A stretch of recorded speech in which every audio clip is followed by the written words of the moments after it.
Hello बच्चों, let's see the question. Direction in the following question the assertion and reason have been put forward. Read the statement carefully and choose the correct alternatives from the following. A. Both the assertion and reason are correct and reason is the correct explanation of the assertion. B. Both assertion and reason both are correct but reason is not the correct explanation of the assertion. C. Assertion is true but reason is false. And D. Assertion is false but reason is true. Here, assertion is given as wind energy farms cannot be established everywhere, and reason is the wind energy farms can be established only at those places where wind blows for most part of the year. Now, to answer this question, first we will discuss here the key concept, and here the key concept will be wind energy.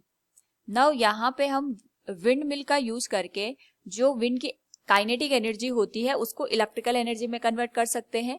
तो हमारे पास जो wind mill होती है इसमें हम turbine को जो long tower होते हैं इस तरीके से उसमें हम यहाँ पे इंस्टॉल कर देते हैं, और जब यहाँ पे बहुत तेज विंड फ्लो करती है उसकी वजह से टरबाइन रोटेट करती है. टरबाइन के रोटेशन की वजह से हमारे पास यहाँ पे जो इसके साथ जनरेटर कनेक्ट होता है वो भी रोटेट करने लग जाता है, और जनरेटर के रोटेशन से हमें यहाँ पे इलेक्ट्रिकल एनर्जी ऑब्टेन होती है.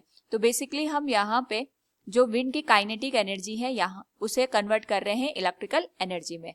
नाउ जो सबसे पहला पार्ट हमसे पूछा गया है असर्शन में, wind energy farms can not be established everywhere, it is correct one. क्योंकि हमें पता है कि यहाँ पे जैसा भी हम यहाँ देख भी सकते हैं जो इलेक्ट्रिकल एनर्जी है वो हमें ऑब्टेन हो रही है by the kinetic energy of the wind. और यहाँ पे अगर हमारे पास कुछ रीजन ऐसे हैं जहां पे जो विंड है वो कम स्पीड से फ्लो करती है, तो उस पर्टिकुलर केस में जो टरबाइन होगी उसको रोटेट करने के लिए सफिशिएंट एनर्जी अवेलेबल नहीं हो पाएगी, और अगर टरबाइन रोटेट नहीं करेंगे तो हमारे पास इलेक्ट्रिकल एनर्जी ऑब्टेन नहीं हो पाएगी. तो सबसे पहले हमें ये ध्यान रखना है कि हम उन रीजन को सेलेक्ट करें जहां पे जो विंड है ये हमारे पास बहुत तेज स्पीड से अप्रोक्सीमेट जो विंड की वेलोसिटी होती है 15 किलोमीटर पर आवर इतनी होनी चाहिए, तभी जाके जो विंड मिल है वो यहाँ पे अच्छे से फंक्शन कर सकती है. सो हमारे पास जो असर्शन का पार्ट है इट इज करेक्ट वन कि हम यहाँ पे विंड एनर्जी को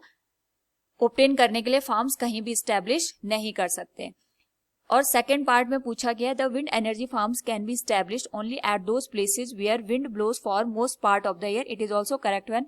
क्योंकि हमें जैसे अभी हमने डिस्कस भी किया था टरबाइन को रोटेट करने के लिए विंड के फ्लो होने की या विंड के ब्लो करने की यहाँ पे जरूरत पड़ती है, और अगर हमारे पास यहाँ पे कुछ टाइम के लिए विंड फ्लो करेगी और कुछ टाइम पीरियड के लिए यहाँ पे विंड की वेलोसिटी कम होगी तो टरबाइन यहाँ पे अच्छे से रन नहीं कर पाएगी और हमें through out the year electrical energy wind mill से ऑब्टेन नहीं हो पाएगी.